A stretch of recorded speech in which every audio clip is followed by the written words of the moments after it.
kita lazimkan diri kita untuk memuji Allah Subhanahu wa taala dalam berbagai macam kesempatan dan keadaan. Jika Allah taala memberikan kita banyak nikmat, banyak anugerah, banyak karunia, maka katakanlah alhamdulillahi bi ni'matihi tatimmus shalihat. Jikapun seandainya Allah Subhanahu wa taala memberikan ujian kepada kita, memberikan kekurangan, kesempitan dan sebagainya, tetap katakanlah alhamdulillah ala kulli hal. Karena sesungguhnya pujian kepada Allah itu adalah sebuah kewajiban. Sementara keadaan dan kondisi kita adalah sebuah takdir. Memuji Allah adalah tetap harus kita lakukan.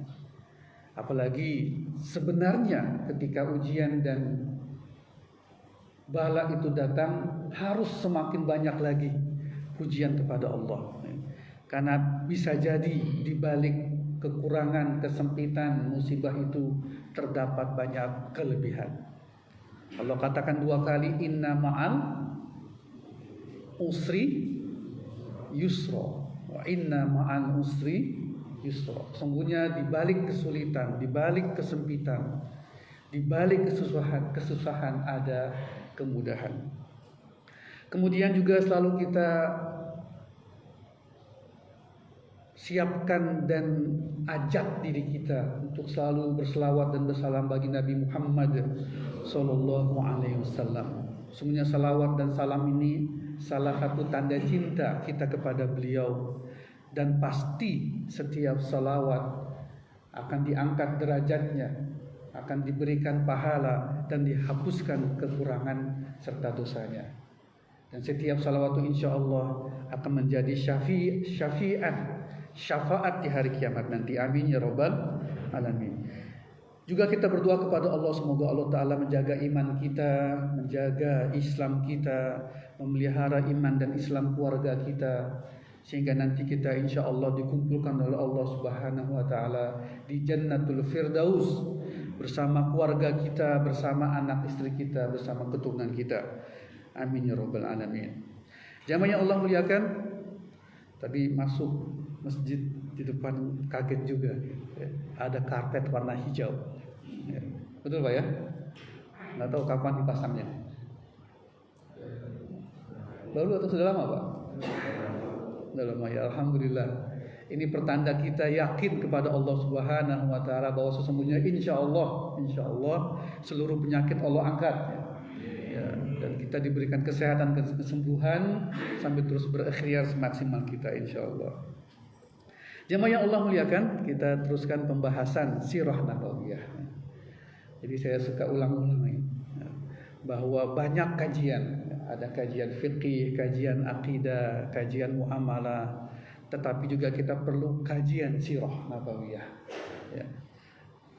Sempena bulan ini bulan Maulid, sebenarnya kalau dengan membaca sirah nabawiyah, serasa setiap kali membacanya Maulid. Ya. Setiap kita membaca sirah nabawiyah, setiap kita membuka bait-bait ataupun halaman-halaman sirah nabawiyah, saya alhamdulillah ada sekitar 8 sampai 10 buku sirah nabawiyah di rumah ya.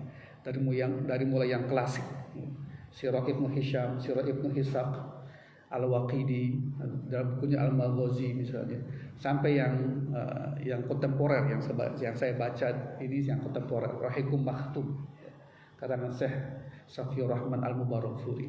Tapi betul, setiap kita membacanya sesungguhnya serasa kita maulid ya. Mengingat Nabi lagi, mengingat perjuangannya, mengingat perjalanannya, mengingat susahnya, mengingat deritanya, mengingat musibahnya. Tetapi di balik itu terlihat kekuatan jiwa, kekuatan fisik, kekuatan pikiran, kekuatan rasa kepemimpinan, disiplin dan seterusnya. Dan itulah ya, gambaran jelas keadaan beliau sallallahu alaihi wasallam dan sahabatnya radhiyallahu anhum ajmain, yang kita sebut dengan generasi terbaik, khairul qurun, salafun salih dan seterusnya. Ya. sehingga menambah terus izharul mahabbah, menambah terus kecintaan kita kepadanya, menambah keimanannya, dan yang terpenting setelah itu ya, menambah semangat untuk beribadah. Yang penting itu, menambah semangat untuk beribadah. Beliau saja yang Allah jaga, yang Allah pelihara, yang Allah bimbing, mendapatkan ujian. Jadi kita pun kalau mendapatkan ujian, ya itu wajar. Beliau saja ya, yang dikelilingi oleh sahabat-sahabat terbaik, tetap saja ada fitnah, ada pengkhianatan, ya, ada kebohongan dan sebagainya. Kita jika difitnah, dibohongi, ya itu biasa berarti. Beliau saja, ya, beliau saja beribadah, tanda kutip bahasa saya mungkin mati-matian. Gitu. Kalau kita tidak beribadah tanda kutip dengan disiplin, apa yang mau kita bawa? Baik, itu sekedar pengantar bahwa sesungguhnya itulah inti dari kajian sirah Sirah Nabawiyah. Yang sampai saat ini kita masih di bab perang Uhud, Ghazwatul Uhud, perang Uhud ya. Sehingga saya pernah kita bahas dulu pembukaannya ya, ada 2 kali pertemuan pembukaan tentang perang Uhud. Jadi kita belum masuk perangnya Pak ya, agak sabar sedikit gitu. Karena kalau dalam buku potongan-potongannya banyak gitu ya. Potongan-potongan menjelang perang Uhud banyak. Menurut saya lebih baik kita bahas sedikit demi sedikit ya, untuk nanti sampai kepada ujungnya perang Uhud. Perang Uhud ini perang yang menurut Nabi SAW dikatakan perang terberat dalam kehidupanku ya. Karena beliau nanti kakinya masuk ke dalam lubang tipuannya orang-orang Quraisy. Kemudian pundaknya dilempar oleh baju besi. Kemudian giginya rontok, dilempar batu, rontok giginya. Pernah rontok gigi Pak? Bayangin gigi rontok, bukan rontok karena memang, mohon maaf, karena umur bukan ya. Itu memang dipukul, dilempar batu. Kemudian penutup wajah dari besi Nabi, biasa beliau menggunakannya ketika perang, itu dipecah. Ya, pecahannya masuk ke dalam pipinya. Pecahan besi yang dipakai sebagai penutup wajah beliau masuk ke pipinya. Ada sekitar 3 atau 4 biji. Nanti dicabut oleh sahabat pakai gigi sahabat, digigit, ditarik. Itu saat yang paling berat. Itu nanti kita bahasnya. Baik, kita teruskan jamaah yang Allah muliakan ya. Kebencian Quraisy, dendam Quraisy, kemarahan Quraisy, kemurkaan Quraisy ketika kalah perang Badar, itulah sebab pertama perang Uhud. Sebab kedua, gangguan ekonomi, karena kalau mau ke Syam, mau ke utara, itu melewati Madinah, terganggu mereka. Jadi pertama dendam, hati-hati sama dendam, hasad, hasud, marah, murka, hati-hati. Kedua, ekonomi. Banyak penjajahan dasarnya adalah ekonomi. Hati-hati sama penguasa-penguasa ekonomi, hati-hati. Yang ketiga adalah pengaruh ya. Pengaruh Quraisy itu berkurang ketika kalah sama orang kecil, begitu lebih kurang. Baik, kemudian mereka mengumpulkan harta, mengumpulkan kekuatan, sebagainya mereka kumpulkan, sampai dikatakan dalam buku, maka terkumpulnya salah satu alaf ya, 3.000 ya, 3.000 tentara. Berapa Pak? Bisa ngumpulin orang 3.000 sekarang? Ya, susah Pak, sulit dan susah digabung jadi susit. Jadi susah Pak. Kalau ada demo berkumpul 5.000 itu bohong. Demo kecuali memang yang betul ya, tapi sebagian besar susah Pak ngumpulin 3.000 orang. Sekarang apalagi dulu 3.000 dikerahkan oleh Quraisy, dipimpin benderanya oleh pasukan dipimpin oleh Abu Sufyan, benderanya oleh Ibnu Abdiddar. Kemudian pasukan sebelah kanan adalah Ikrimah bin Abu Jahal sebelum Muslim. Kenapa Ikrimah bin Abu Jahalnya di sayap kanan dengan kudanya, kavaleri? Karena bapaknya Ikrimah yaitu Abu Jahal meninggal di perang Badar. Pasukan sebelah kiri dipimpin oleh Khalid bin Walid, belum masuk Islam. Khalid bin Walid. Kalau Ikrimah bin Abu Jahal berarti Ikrimah anaknya Abu Jahal. Tahuan Pak ya? Itu enaknya pakai bin, Pak. Gitu. Kita nggak pakai bin sih ya. Kita pakai bin cuma 3 kali. Apa, Pak? Ya. Nikah, meninggal, sama lahir. Kadang-kadang pakai, kadang-kadang enggak ya. Lahir, akte lahir. Sama mau didoain gitu. Doain dia pakai bin. Padahal sebenarnya pakai bin bagus ya. Apalagi sekarang ini udah beranak pinak. Jangan-jangan kalau nanti ada hukum waris, hukum nikah, itu perlu bin. Dan sampai ketika nikah tiba-tiba binnya bin masih terkait-kait, saudara. Baik. Kalau Ikrimah bin Abu Jahal jelas. Kalau Khalid bin Walid, berarti Khalid anaknya siapa? Walid. Walid siapa? Walid tetangga sebelah, bukan ya? Walid Al-Mughirah. Walid Al-Mughirah ini termasuk pembesar Quraisy yang ngajak Nabi untuk diskusi lobi tentang masalah kekuasaan, yang menghina Nabi di Ka'bah, yang menyuruh dan berkata, siapa yang mau meletakkan di atas punggungnya Muhammad kotoran sapi dan jeroannya, itu bapaknya Walid. Bapaknya Khalid bin Walid. Namanya Walid Al-Mughirah. Meninggal di perang Badar. Jadi pasukan Quraisy ini pasukan tanda kutip didasari kebencian, kemurkaan, kemarahan. Baik.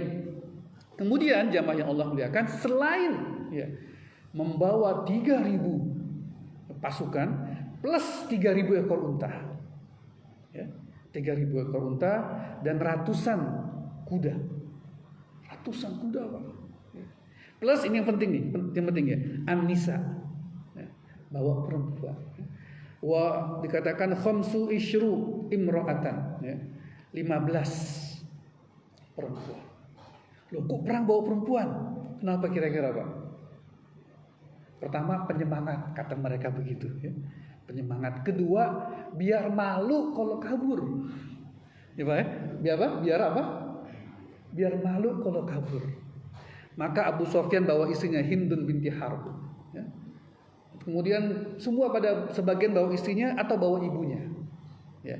Ingat Mus'ab bin Umair, sahabat Nabi SAW. Mus'ab bin Umair ini kalau kisahnya panjang. Dia masuk Islam, ibunya marah-marah dan seterusnya. Ternyata Mus'ab bin Umair ini ketika perang Uhud nanti akan berhadapan dengan adiknya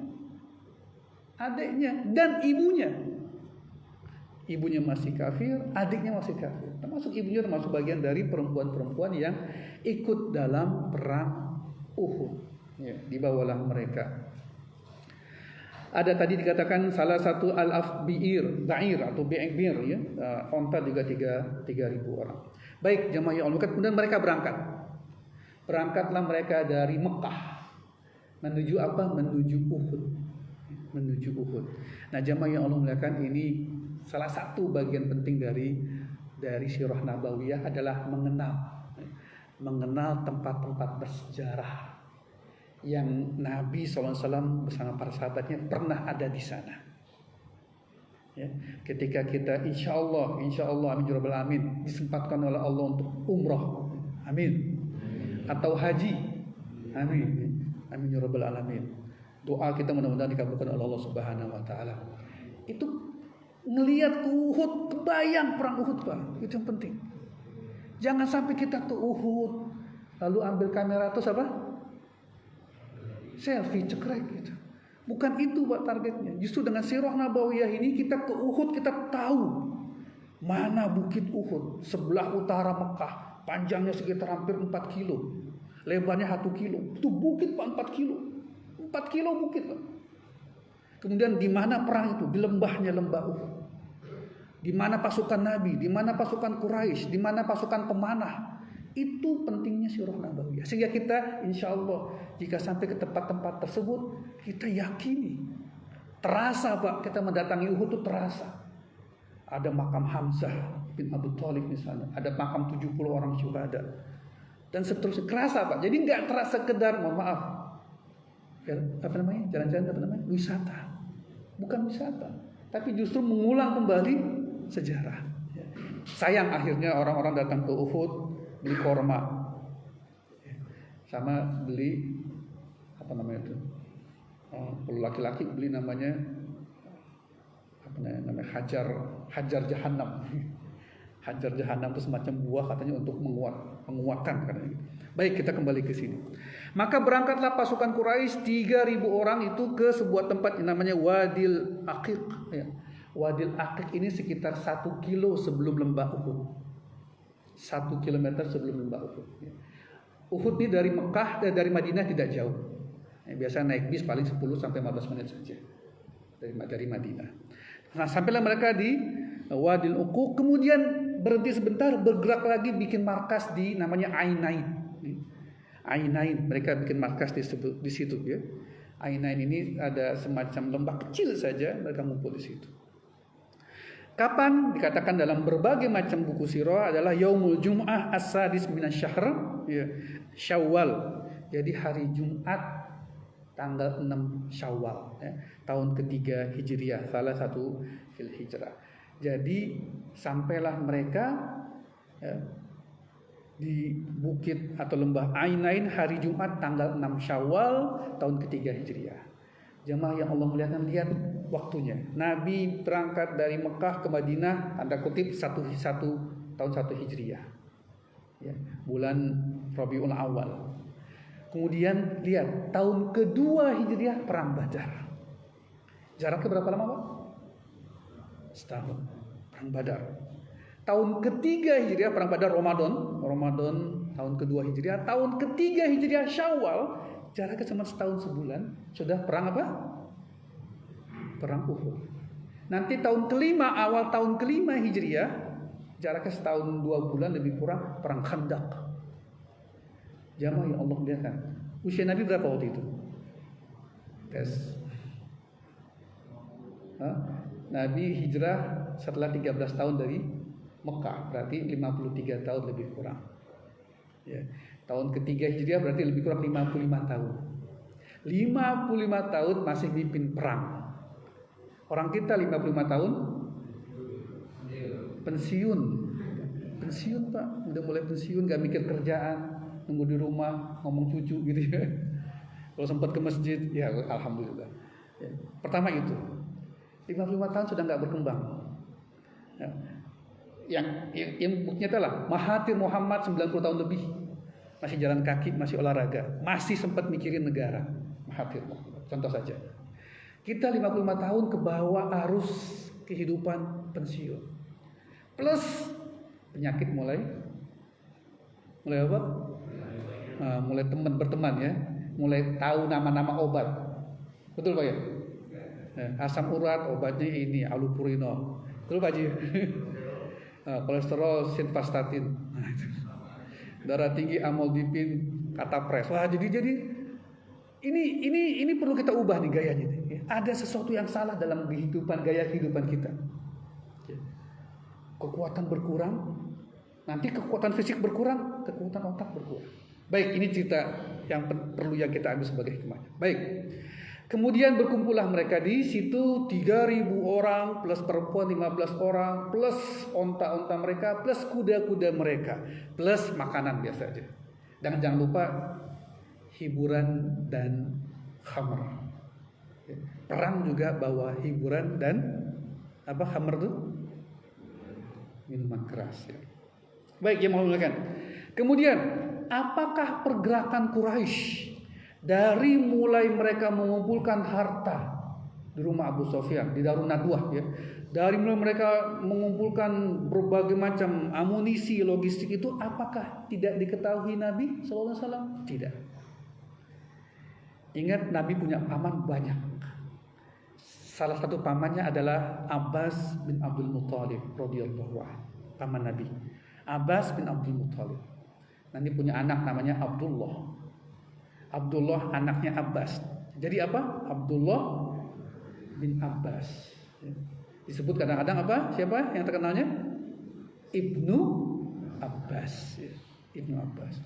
Nanti keturunan Ibnu Abbas lah ini radhiyallahu anhu, dan nanti menjadi bagian dari kekhalifahan Abbasiyah.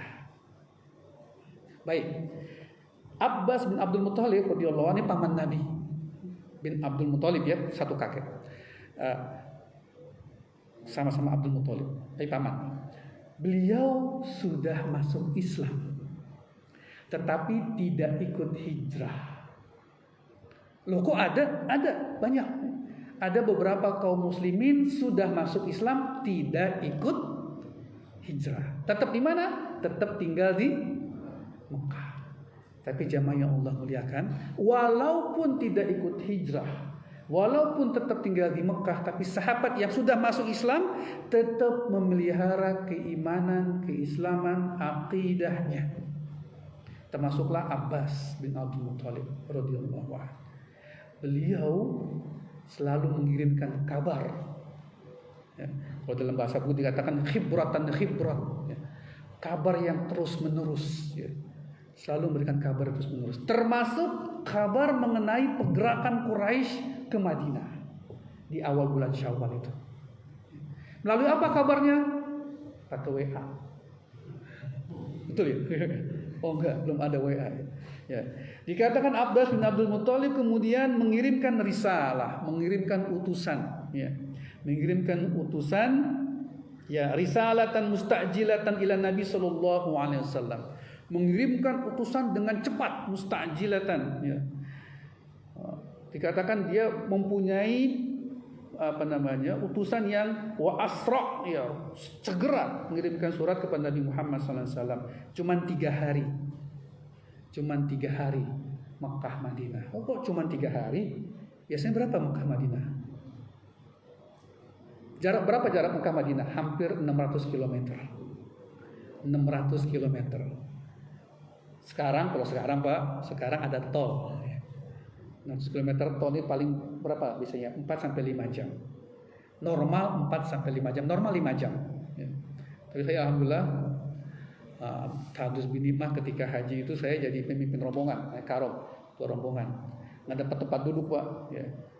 Udahlah, akhirnya saya nggak dapat tempat duduk. Duduknya di mana? Di samping supir. Di supir saya di sampingnya. Ada tempat duduk kecil di situ. Kecil doang, saya buat connect gitu ya. Kemudian biasa supir itu semua hampir berbagai macam pelayan itu suka minta tips. Supir setelah jalan dari Mekah ini menuju Madinah minta tips. Aina bah, gitu. Minta tips. Gitu. Saya bilang berapa kam? Ya. Real, 1 orang 1 real. Kalau 40 orang berarti 40 real. Saya sudah nyiapkan tuh, pokoknya di Saudi itu, mohon maaf ini bukan apa-apa. Pelayanan itu agak sedikit tanda kutip lambat, ya. Kecuali kalau ada vaksin gitu, tips itu. Kami sudah nyiapkan memang. Ini bukan omongan ini, tapi memang betul lah. Kalau masuk Saudi atau masuk Jeddah itu atau masuk Madinah, ketika kita sampai itu, kadang-kadang kita nunggu mau dicap paspor ya, mereka masih ngobrol gitu. Kadang-kadang nelpon. Ini ceritanya. Akhirnya mintalah si supir ini minta tips ya. Saya kasih 50 real. Itu Pak yang bisa 5 jam Mekah Madinah kasih 50 real 3,5 jam sampai Pak. Sung gitu ya. Udah asli ya, udah langsung makin cepat ya, cepet. Itu kalau pakai bis dan jalanan Saudi subhanallah tol semua Pak. Dan tolnya nggak bayar. Ya. Tol nggak bayar, nggak ada lubang-lubang ya, nggak ada gerujukan gitu ya. Lancar, benar-benar lancar subhanallah. Kiri kanan pasir semua, tapi lancar. Dulu Pak, Mekah Madinah 600 kilo jalan kaki atau naik kuda itu sampai seminggu 7 hari. Hijrah lebih kurang 7 hari. Sahabat radhiyallahu anhum ajma'in. Tetapi utusan Abbas ini bin Abdul Muthalib 3 hari sampai 3 hari. Dan sampai langsung dia mengecek di mana Nabi SAW berada. Dan Nabi SAW ternyata sedang ada di Masjid Quba. Masjid Quba, awalu masjidun ussisa ya. Masjid pertama yang dibangun oleh Nabi SAW adalah Masjid Quba. Masjid Quba itu dari Madinah dari Nabawi kalau naik taksi 5 rial. Patungan ya, 5 rial. Kenapa kita dari Madinah perlu ke Masjid Quba? Ada sebuah hadis sahih dari Rasulullah SAW. Barang siapa yang datang ke Masjid Quba, sholat 2 rakaat, maka dia mendapatkan pahala umrah. Jadi bapak-bapak sekali lagi, insya Allah kalau sampai ke sana jangan lupa ke Masjid Quba. Kalau memang sempat naik patungan, naik taksi. Kalau nggak sempat jalan, ya. Kenapa? Barang siapa yang datang ke Masjid Quba, sholat 2 rakaat mendapatkan pahala umroh Pak, bayangkan pahala umroh. Ya. Sebagaimana hadis juga mengenai salat syuruk dan isyraq mendapatkan pahala umroh insyaallah. Baik, disampaikanlah surat itu kepada Nabi Muhammad SAW di Masjid Quba. Nabi bisa baca? Allah takdirkan beliau tidak bisa membaca dan menulis. Kemudian disuruhlah sahabatnya, Ubay bin Ka'ab, untuk membacanya. Jadi yang bacakan adalah sahabat Ubay bin Ka'ab radhiyallahu anhu untuk membacanya. Maka dibacalah oleh Ubay bin Ka'ab. Isinya tentang pergerakan Quraisy menuju Mekah, lengkap 3.000 orang, 3.000 ekor unta, sekian ratus kuda dan juga perempuan. Kalau kita baca pesan begitu gimana kira-kira wajahnya, Pak? Senyum atau apa gimana? Mulai kan panik. Beliau tenang saja. Ini saya katakan kelebihan Nabi Muhammad SAW. Tenang saja. Keadaan, kondisi, situasi enggak merubah raut wajahnya, tidak. Cuma bilang kepada Ubay bin Ka'ab, simpan rahasiakan. Sudah, gitu tuh. Dan sahabat Ubay bin Ka'ab, kalau dibilang Nabi simpan rahasiakan, kira-kira gimana, Pak? Bocor gak kalau bahasa kita ya? Bocor gak kira-kira? Kita kadang-kadang semua berita kita share. Bener salah kagak tahu kagak apa, tiba-tiba kita share. Bahaya, Pak, hati-hati. Ada sebuah hadis mengatakan cukuplah seorang sebut pendusta jika dia menyampaikan apa yang dia ketahui semuanya. Gak perlu semua kita share. Banyak ulama Ustaz mengatakan kalau dapat berita lihat benar atau tidak. Kemudian cek ulang, recheck. Ketiga, bermanfaat gak kalau kita share? Kalau gak bermanfaat, jangan di-share. Sahabat tidak men-share-nya. Sudahlah, akhirnya mereka berdua, Rasulullah SAW dan sahabat Ubay bin Ka'ab, dari Kuba langsung menuju ke Madinah. Ingat, ini zaman dulu, belum ada jalanan, belum ada kendaraan secara khusus. Berangkat mereka pelan-pelan ke Madinah. Sampai Madinah, kita masuk ke seri ketiganya, bagian ketiga.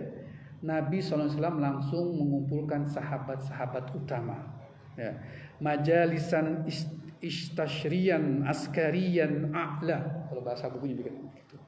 Sebuah majelis musyawarah tentara tertinggi. Kita apa sekarang ya? Kalau bahasa kita apa ya? Pimpinan TNI gitu kali ya? Gitu. Jadi majalisan istarian askarian a'la.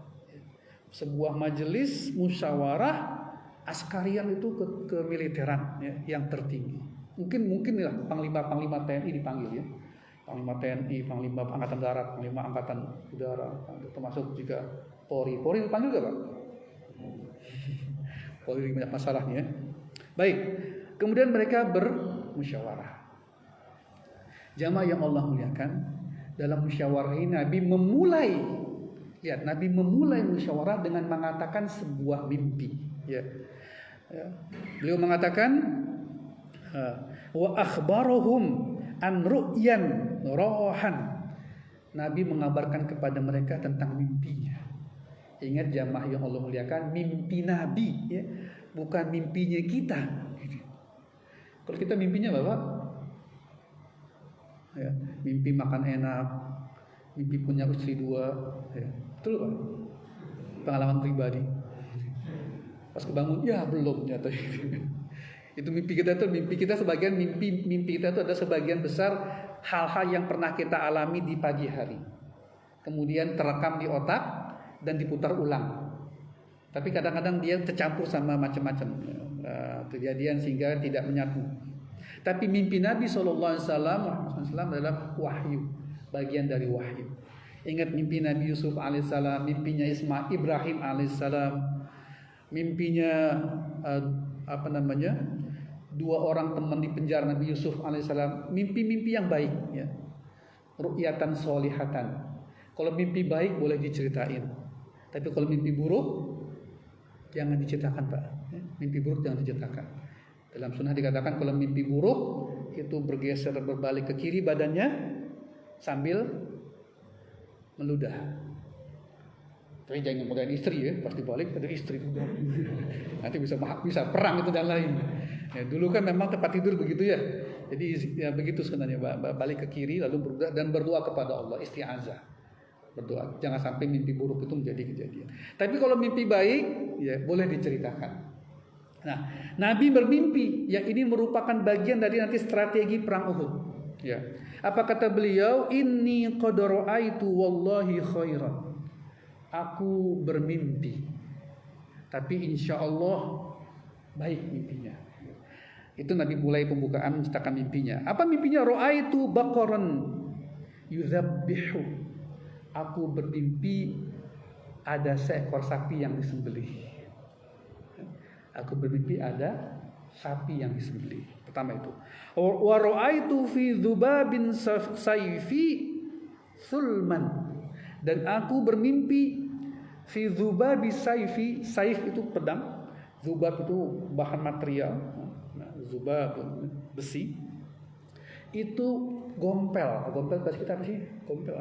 Gompel betul ya? Pedang ada gompel di ujungnya. Benar Pak, gompel atau apa sih kalau patah dikit gitu? Betul ya, gompel gitu. Yang kedua itu.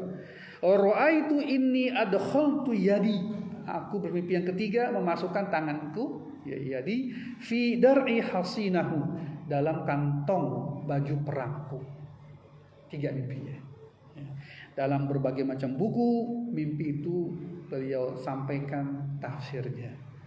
Tafsir pertama bahwa aku bermimpi melihat seekor baqarah, seekor sapi disembelih, itu adalah gambaran ada sahabat-sahabatnya yang wafat dalam perang. Ya. Ada sahabat-sahabat yang wafat dalam perang. Yang kedua, mimpi pedang Nabi itu ujungnya gompel, ternyata takwilnya adalah ada saudara yang wafat. Ada saudara yang wafat. Ini belum perang nih, ini baru sedang musyawarah mau di mana perangnya, bagaimana strateginya. Yang ketiga, Nabi memasukkan tangannya ke dalam baju perangnya. Ini mimpi tabirnya adalah perang di Madinah. Madinah dalam berbagai buku, perangnya di Madinah. Jamaah yang Allah muliakan, kalaulah kita ya, ini kalau yang semoga Allah benarkan, mau berangkat, mau perang, ada mimpi begitu. Kira-kira milih perang di luar Madinah atau di dalam Madinah? Ini aja ngajak berpikir. Gimana Pak enaknya Pak? Kalau kita mau berangkat atau apalah, mau berangkat, mau kerja, mau keluar kota, mimpi seperti itu, jadi berangkat gak Pak? Nah itu kemungkinan besar gak jadi berangkat. Kalau dalam kisah ini, maksud Nabi setelah menceritakan mimpi itu, juga takwilnya dalam beberapa buku, Nabi menginginkan perang di dalam Madinah. Kenapa? Tanda kutip, seolah-olah kalau di luar Madinah banyak sahabatnya yang gugur. Pertama. Kedua, banyak saudaranya juga yang gugur. Ketiga, memasukkan tangan ke dalam baju perang menandakan perangnya di dalam Madinah. Begitulah usul Nabi tentang rencana perang Uhud ini. Mari, kata beliau di bagian berikutnya, kita persiapkan perang di dalam kota Madinah. Jaga di depan perbatasan Madinah, perbatasan depan kota sebelum masuk kota. Ya. Kemudian kita siapkan orang-orang di sekitar kota Madinahnya, lalu perempuan-perempuan di atas-atas rumahnya, dan begitulah rencananya. Bapak yang Allah muliakan, sedikit saja saya kembali ke peta Madinah. Nanti ini sangat penting di perang Khandaq. Ya. Madinah itu kota kecil. Di depan utaranya itu tadi Bukit Uhud, Jabal Uhud. Di belakangnya sebelah selatan disebut dengan Jabal Air, bukit juga, Jabal Air namanya. Kemudian di kanan kirinya ada namanya Harran. Harran itu batu. Batu tidak terlalu tinggi, dia nggak masuk dalam jabal, bukan masuk dalam gunung ataupun bukit. Tapi kayak ada bukit, ada gundukan. Tetapi Harran ini, sebagaimana namanya har, panas, ini gundukan batu yang panas. Ada Harran di sebelah kanan, ada Harran di sebelah kiri. Lalu di belakang sekali banyak kebun kurma. Jadi Madinah secara letak itu sebenarnya enak, Pak. Depan Bukit Uhud, belakang Bukit Air, kanan kirinya adalah batu panas, yang susah dilewati oleh orang. Sebagian besar ditutup oleh kebun kurma. Ya. Biasanya orang Indonesia kalau lagi haji umroh mampir ke kebun kurma. Ngapain Pak ke sana? Ya beli kurma ya. Cuman kalau saya sih pesen jangan beli kurma Pak, mahal kurma di situ. Mendingan belinya di pinggir jalan aja. Baik. Tapi kebun-kebun kurma ini banyak. Dalam sebuah hadis ketika Nabi akan hijrah ke Madinah, kata Allah Subhanahu wa taala, hijrahlah ke sebuah negeri yang banyak kurmanya, yaitu Madinah. Sehingga orang kalau mau nyerang Madinah nggak mungkin dari balik Bukit Air, susah. Nggak mungkin dari kanan kiri karena ada tadi itu batu panas Harran. Nggak mungkin dari sela-sela kebun kurma, susah. Jadi mereka kalau nyerang Madinah pasti dari depan Madinah. Itu doang yang kebuka. Sehingga rencana Nabi siapkan pasukan di depan pintu gerbang Madinah dan siapkan pasukan di dalam kota dan siapkan ibu-ibu untuk menyerangnya. Begitulah usul Nabi. Tes, diterima gak usulnya sahabat? Halo? Kalau musyawarah kan boleh usul ya, boleh usul, boleh ditolak, boleh. Jadi bapak-bapak kalau lagi rapat usul ditolak jangan marah Pak ya. Wah, payah tuh, usul saya ditolak. Gitu. Apalagi setelah rapat ngomongnya di mana? Di luar, nah itu lebih parah lagi. Lebih nggak boleh lagi ya. Baik, kita kembali ke musyawarahnya itu. Maka mulailah berkata sahabat-sahabat Ansor. Ansor ini orang-orang Madinah yang membela Nabi ya. Yang dalam surah Al-Hasyr Allah katakan orang-orang yang terbaik orang Ansor itu ya. Mereka mencintai sahabat-sahabat yang datang dari Mekah. Bahkan mereka lebih mencintai sahabat itu dibanding mencintai diri sendiri. Wa yuhibbuna ala anfusihim walau kana bihim khassasah dan seterusnya. Surah Al-Hasyr ayat-ayat 9, 10, 11 itu. Baik. Nah, berkatalah orang-orang Ansar, ya Nabi, sebagian dari kami enggak ikut perang Badar. Padahal kami adalah orang-orang yang ahli perang, begitu kata orang-orang Ansar. Karena kan perang Badar tidak direncanakan dengan pengen perang, ya. Hanya pengen mencegat pasukan Abu Sufyan. Kami ingin menunjukkan kemampuan kami berperang, begitu kata orang-orang Ansar. Maka berperanglah di luar kota Madinah. Wah, udah mulai seru nih ya musyawarahnya. Wah, yang lain teriak setuju, perang luar Madinah. Kemudian muncullah siapa? Hamzah bin Abdul Muthalib. Ya. Kata Hamzah nggak ikut perang Badar. Ya, ikut perang Badar karena memang tidak siap waktu itu untuk perang Badar. Apa kata Hamzah? Faqad qala lin Nabi sallallahu alaihi wasallam. Ini saya kutip perkataan Hamzah ya. Apa kata beliau? Wallazi unzila alaikal kitab. Kata Hamzah, lihat. Demi zat yang menurunkan kepada engkau Alkitab, maksudnya Quran, yaitu Allah Subhanahu wa taala. Hamzah pakai bersumpah. Bersumpah hanya boleh pakai nama Allah, ya enggak boleh pakai nama lain. Demi zat yang menurunkan kitab kepada engkau, maksudnya Allah Subhanahu wa taala. La at'amu ta'aman, saya tidak akan makan makanan sekalipun, ya. Saya enggak akan makan, itu kata Hamzah. Hatta sampai ujaliduhum bisayfi kharijil Madinah. Sampai aku memerangi mereka di luar Madinah. Begitu kata Hamzah ya. Sampai aku menggunakan, kalau bahasa tulisnya, sampai aku menebas mereka dengan tanganku, dengan pedangku. Ujaliduhum bisayfi. Sampai aku menebas mereka dengan pedangku kharijil Madinah, di luar Madinah. Itu yang kedua. Orang Ansor pengen di luar Madinah. Hamzah bin Abdul Muthalib menggambarkan orang Muhajirin yang gak ikut perang Badar pengen di luar Madinah.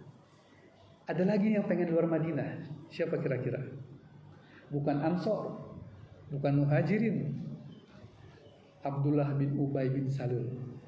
Kenal Pak Abdullah bin Ubay bin Salul? Kenal gak Pak? Ya gak kenal, orang gak pernah ketemu ya. Abdullah bin Ubay bin Salul, tokoh tertinggi munafik di Madinah, calon pemimpin Madinah sebelum Nabi datang. Sehingga kebencian kepada Nabi itu kebencian yang apa kalau bahasa kita ya, ada di ubun-ubun begitulah ya. Tapi gak mau menampakkan keimanan, kekafirannya. Dia menampakkan keimanannya. Inilah definisi munafik. Definisinya begitu. Munafik adalah izharul iman ya bikizbihim atau bikafirihim. Bahwa munafik adalah orang yang menunjukkan keimanan di balik kedustaan dan kekafirannya.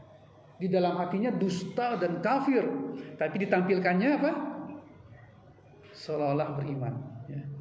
Abdullah bin Ubay bin Salul ini Pak, kalau lagi majelis datang Pak ya, dalam seperti majelis datang, dan dia datang duluan Pak. Jadi kalau kita telat hati-hati, datangnya duluan Pak, datang duluan, duduk paling depan. Ketika Nabi mau datang, Abdullah bin Ubay bin Salul datang berdiri. Wahai sahabat-sahabatku, orang yang kita cintai akan datang, maka sambutlah dia. Begitu, dia nyambut duluan Pak gitu ya. Ya, menampakkan keimanan di balik kemunafikan. Baik, kembali ke musyawarah tadi. Ikut musyawarah, Pak. Jadi munafik itu ikut apa? Ikut musyawarah. Jadi betullah Allah Subhanahu wa taala sadaqallahul azim di surah Al-Baqarah di bagian awal menjelaskan keimanan dalam 5 ayat, menjelaskan kekafiran dalam 2 ayat, menjelaskan kemunafikan lebih dalam 12 ayat. Menunjukkan kemunafikan itu perlu kita sangat berhati-hati. Baik, apa kata Abdullah bin Ubay bin Salul? Wahai Nabi, sudah perang saja di luar Madinah. Begitu. Perang saja di luar Madinah. Dia pengen perang di luar Madinah. Kira-kira karena pengen perang atau bukan, Pak? Bukan. Dalam semua buku dikatakan, kenapa Abdullah bin Ubay bin Salul pengen perang di luar Madinah? Kalau Ansor jelas pengen perang di luar Madinah, ingin membuktikan keimanannya sekaligus keahliannya dalam berperang. Hamzah bin Abdul Muthalib pengen perang di luar Madinah karena beliau nggak ikut perang Badar dan ingin membuktikan keimanannya. Tetapi kalau Abdullah bin Ubay bin Salul pengen perang di luar Madinah, biar nggak kelihatan kalau nggak ikut perang. Gitu. Biar apa? Biar nggak kelihatan kalau nggak ikut perang. Nanti kita lihat dalam pembahasan berikutnya, Abdullah bin Ubay bin Salul menjadi pelopor pemboikotan perang. Nabi SAW dan para sahabatnya keluar dari Madinah 1000 orang keluar dari Madinah. 1000 orang. Di tengah jalan mundur 300. Dipimpin oleh siapa? Tadi Abdullah bin Ubay bin Salul. Pengen keluar Madinah biar bisa ikut, kemudian kabur. Bayangkan Pak, pasukan 1000 hilang berapa? Kalau pakai persen berapa tuh? 30% Pak hilang pasukan. Kebayangkan Pak?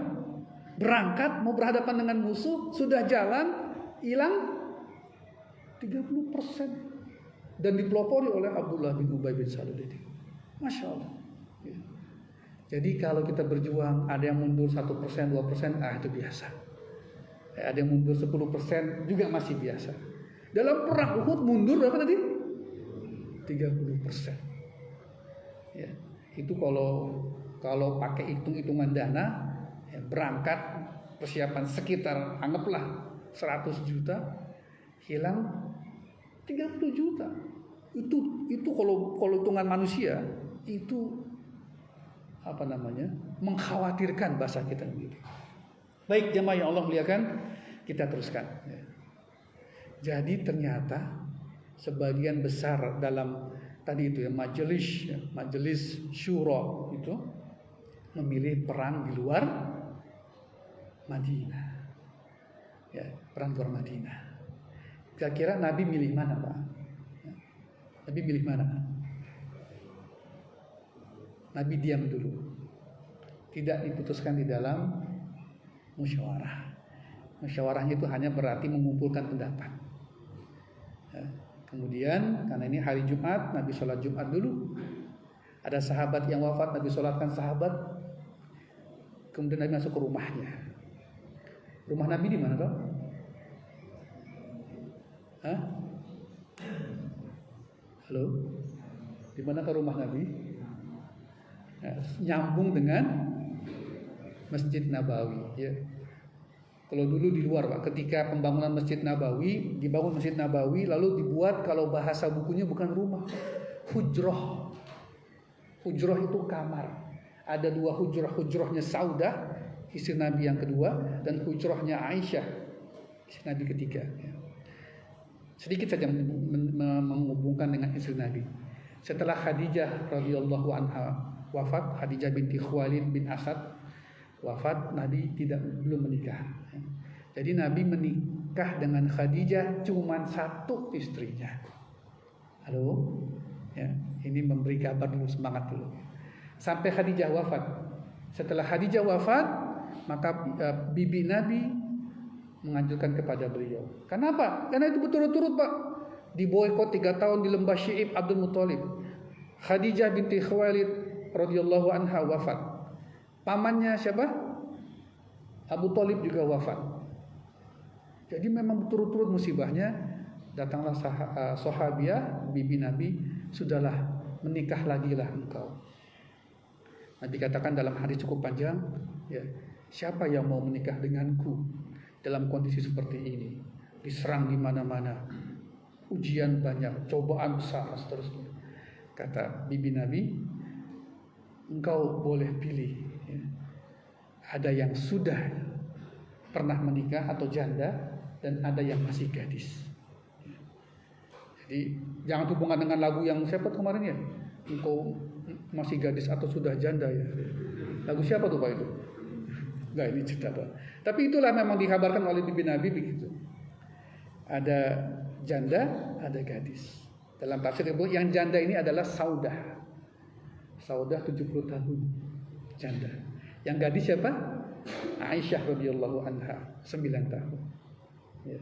Waktu itu, ya, 9 tahun. Siapa yang dipilih Nabi pertama?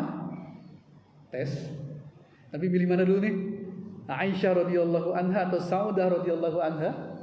Yang lebih pilih siapa duluan? Kalau kita siapa duluan, Pak? Ternyata Nabi SAW memilih Saudah. Saudah, janda 70 tahun. Sehingga banyak orang, tanda kutip, ya, banyak para ulama, para tafsir sambil berkelakar. Jadi kalau mau nikah lagi, yang pertama meninggal dulu. Kemudian pilihlah apa yang kedua?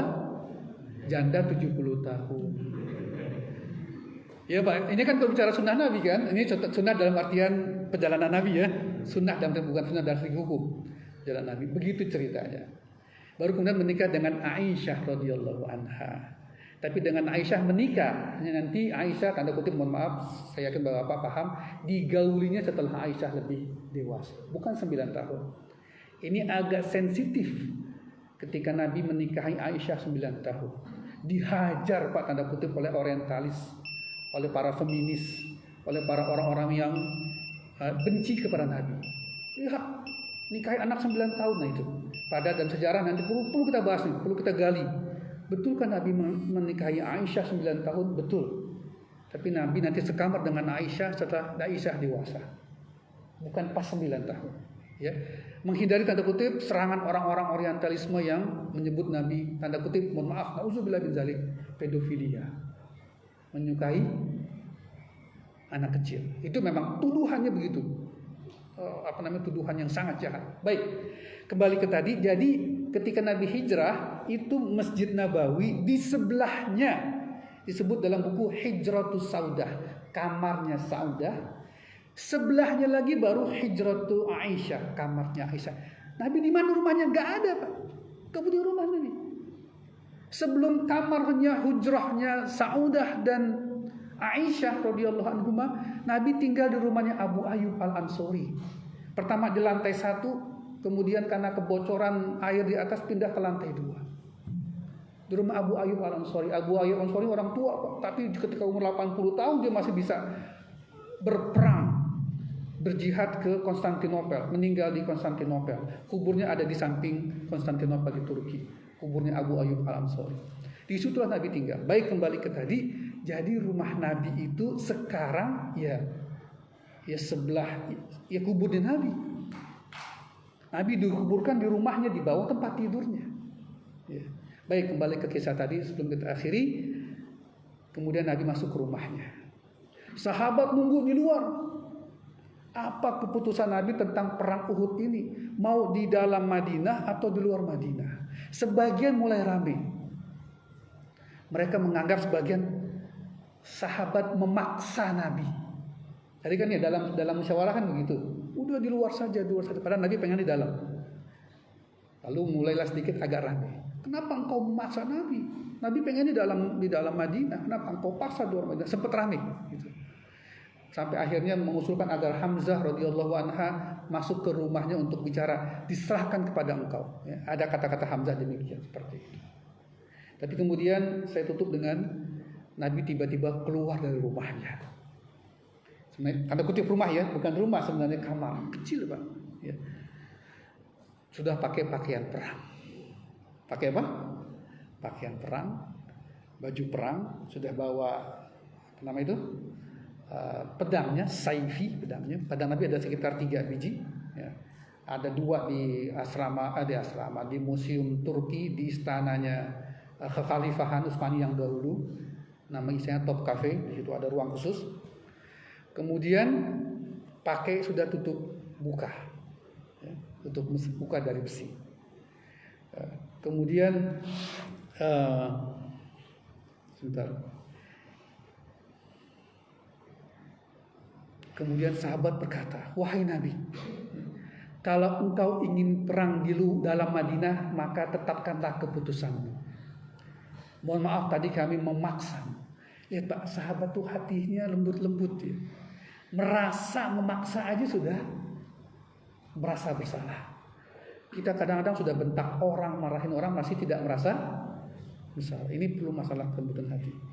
Kemudian terkenalah perkataan Nabi SAW yang sangat monumental, banyak di dalam berbagai macam hadis. Ya. Ini kalau riwayatnya banyak ya. Rawahu Ahmad, rawahu Nasai, rawahu Hakim, rawahu Ibnu Ishaq dan seterusnya. Hadisnya sahih. Kata Nabi, faqala Rasulullah SAW, maka Nabi, ma yang bagi li nabiyyin. Ya. Idza labisal amatahu wa huwa dar ayyudha'ihuha hatta yahkumullahu bainahu baina adawah. Dikatakan ma yang bagi, tidak pernah ada ceritanya, begitulah bahasa kita ya. Kalau dalam buku bahasa Indonesia kita katakan tidak wajar. Tapi saya lebih senang mengutakan nggak ada ceritanya. Seorang nabi ya, labisa amatahu, sudah pakai pakaian perangnya ya. Wahiyya dar, dan sudah pakai penutup wajahnya. Ayyadhaha, dan meletakkan kembali. Ya, bahasa kita apa enak kalau gitu ya? Maju terus pantang mundur, begitulah. Kalau udah begini mau ngapain lagi sudah. Hatta kata beliau, ya, hatta yahkumallahu bainahu wa baina adawah. Sampai Allah Ta'ala nanti memutuskan siapa di antara kami dan musuh yang menang.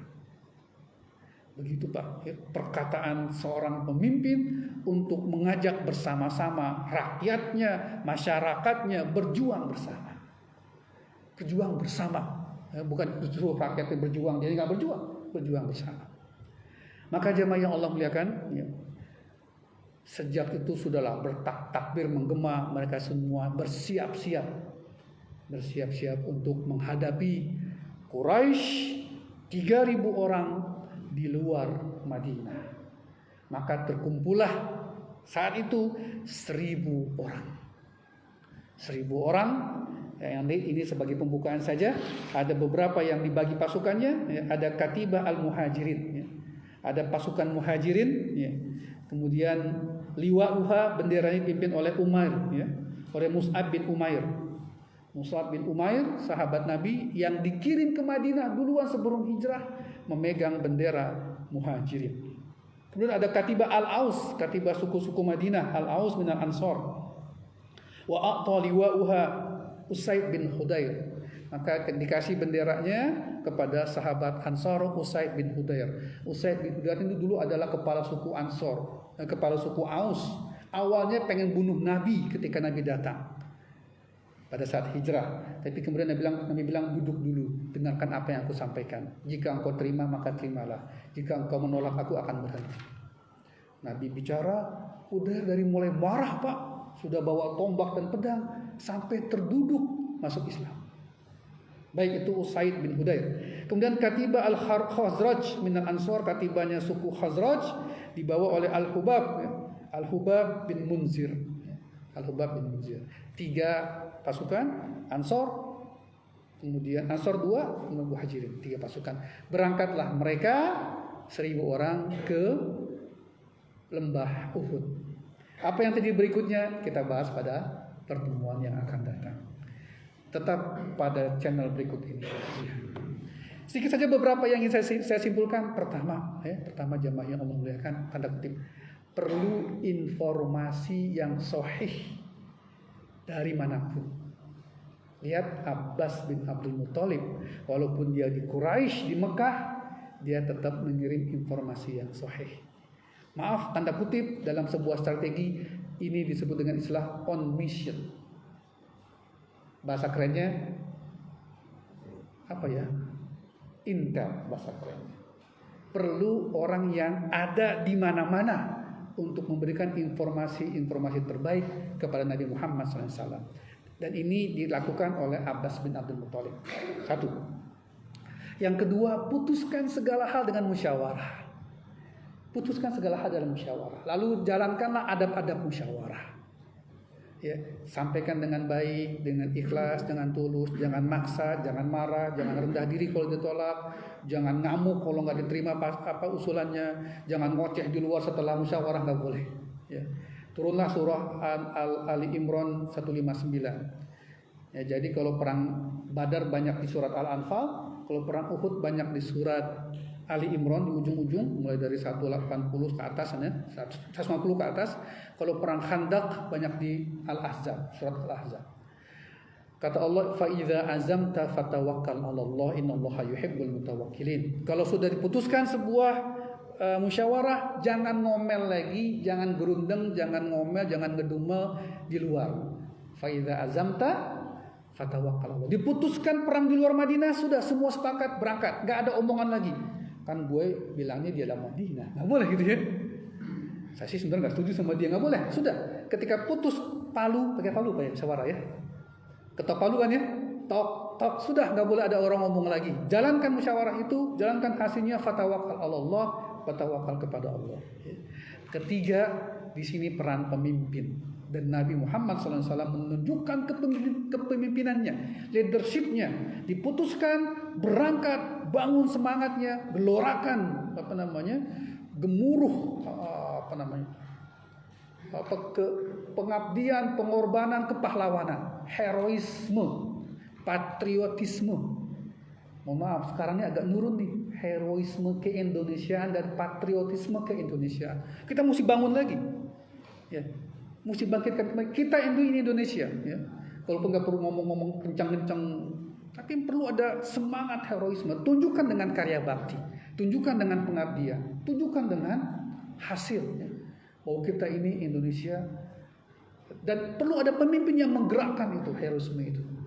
Kalau enggak apa, ya ampun. Semua Korea, benar ya saya? Iya. Makanan Korea sampai iklan apa sih? Iklan apa tuh? Lazada, saya tidak nonton iklannya. Itu Korea Pak, sampai apa? Makanan lah udah Korea, lagunya juga apa? Korea, K-pop, drama. Ya Allah ya Rabbi, ini Indonesia apa Korea? Gitu. Belum kalau kita lihat nanti di ujung-ujung Kalimantan penggalian batu bara apa sebagainya, siapa yang gali Pak? China. Satu kampung tiba-tiba jumlah orang Cina-nya lebih banyak daripada jumlah Indonesianya. Nah, Indonesia apa Cina? Ini mohon maaf, ini saya hanya sekedar ingin membangkitkan keindonesiaan kita. Ya, jangan tuduh umat Islam dengan tuduhan-tuduhan yang jelek. Kita justru ingin membangkitkan keindonesiaan. Inilah bagian dari hikmah sejarah. Wallahu a'lam bishawab. Ada mungkin 1-2 masukan sebelum kita tutup komentar?